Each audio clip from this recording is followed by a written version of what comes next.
So we do not have slides, and if so, there may be just one slide. And this one slide is just sort of overviewing the entire model that I'm going to talk about. And it's about deconditioning your potential. In my mind, in order to be authentic, you have to know who you are. Every single one of us in this room have been conditioned into the world that we were born into. Not a single one of us get to escape that path. And so we grow up with this thinking or these sayings that we actually had no control over. So as a kid who was born into a homeless scenario in south side of Chicago, my mom didn't have any education. Her mom, who was born in the 40s, didn't have any education. And so I was ultimately born into impoverished conditions that absolutely had nothing to do with me. So when the world started telling me that there were 2 strikes against me, I think as a kid, I rejected that because I was going, wait a minute, I had nothing to do with me being black or nothing to do with me being male. But yet, I also had nothing to do with me being in an impoverished scenario.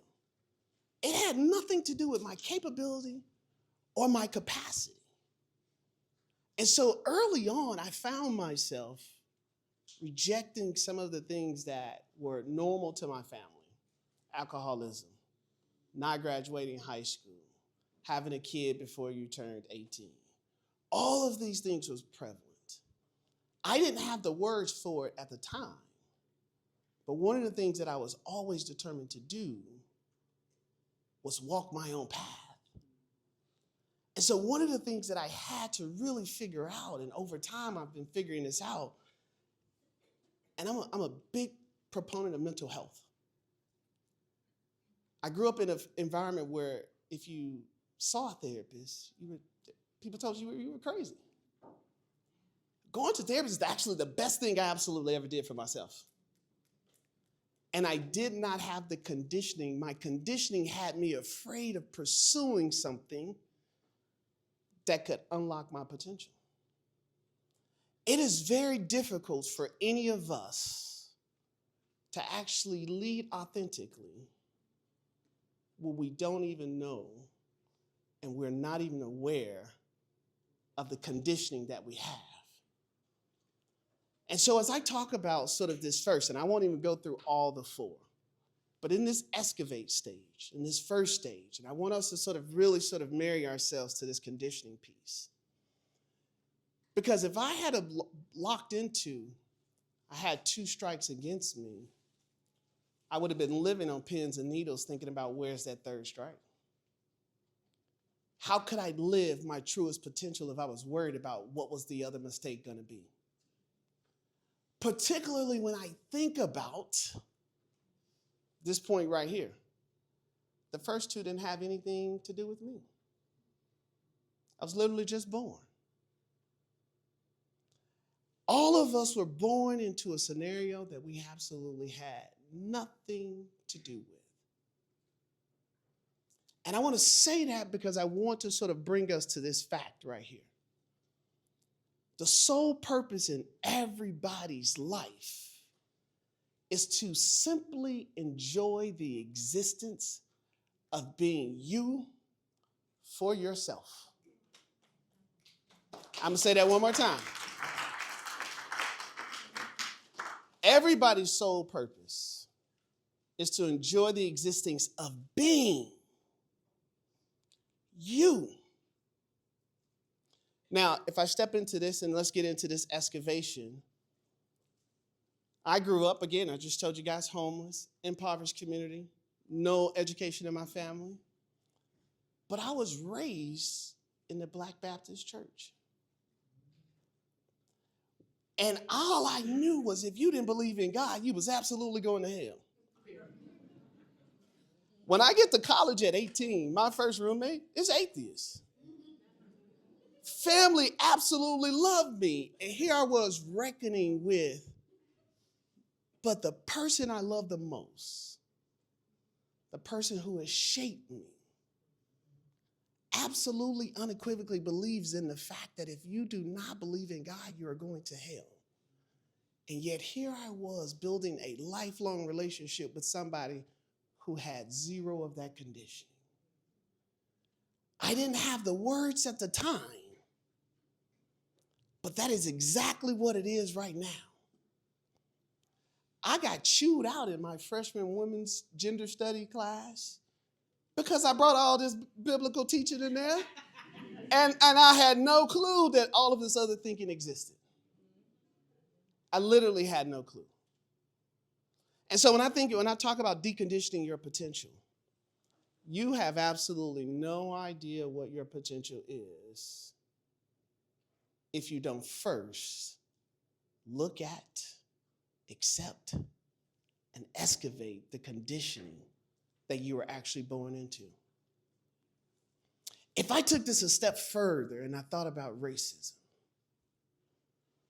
and if I think about the first Black folks who came over in 1619, if you buy that version of the story, lots of other books that says we were here in the 1400s, so we won't unpack that. But those first folks who came here had no clue what to expect.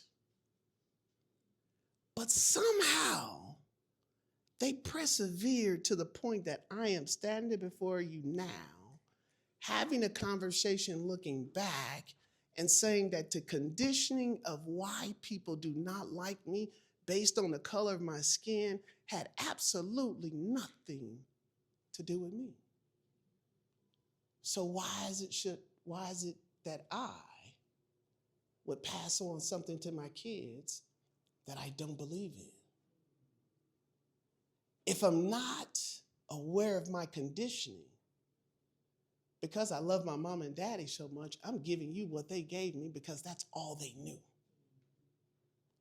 What we now know, we have tools to even explore our parents' existence and understand how that shaped us. My mom was 17 with no education. She had to depend on everything external to herself because nobody gave her any tools for her to learn how to love herself and for her to learn how to advocate for herself and for her to get to the point of being able to say, this is who I am. The world told her that she was a teen mom with no education and that she couldn't have anything. And she never aspired to get anything. And yet she has this son who goes, well, that don't got nothing to do with me. I absolutely unequivocally love my mom. I've never met my dad, and if I met him today, I would hug him to no end. What they went through was not my story. It was the conditioning by which all they had to give me. And when I talk about deconditioning your potential and unlearning to lead authentically, every single one of us, to actually deliver our best, we got to unlearn some things that was given to us that we don't even know why we're holding them. And that requires you to excavate. And let me be clear, excavate is messy. It is tough because you have to separate the person, the message they gave you, society, the message that society gave you, and you got to sort of reconcile that with the experience of being you. I have been pulled over unceremoniously too many times to count in neighborhoods that I belong in because my house is there. But just because I've been treated that way, there's no reason that I should actually treat somebody else bad because of that interaction. I am not conditioned to think that everybody who does something bad to me, the people who haven't done anything bad to me is also going to do something bad to me. the conditioning that we have, you actually have to stop yourself and you have to ask yourself, why am I thinking this way? Who told me this? Is it true? Based on my own lived experience. Who else do I know? Have I talked to any other stories? And as you go through this phase of excavation, and this is where this process, at least for me, gets really, really, really beautiful. Because as you decondition, you now have to feed yourself some good information. Where do you get your research? Where do you go and read and get new information? Where do you go and get new experiences? When you start to unpack those things, you now have to elevate and evolve your thinking because you're literally taking off this thing that no longer serves you. And you have to ask yourself, what is this thing that serves me? And if you're following your authenticity, your curiosity will lead you.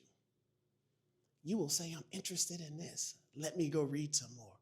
I'm interested in this. Let me go check out this play. Follow that, because then you have to then integrate. And then you have to iterate this process. And this last word on this slide is Übermensch. And this Übermensch, and the philosopher Nietzsche came up with this, and I'm sort of putting my own spin on it. But this is about you living in an unconditioned space. This is about you living in your authentic space. All of these things don't happen in a 1, 2, 3 step. The interesting thing about this Übermensch definition, or every time I look at it, it's like, this is like a big Übermensch ball that's happening. And it absolutely is.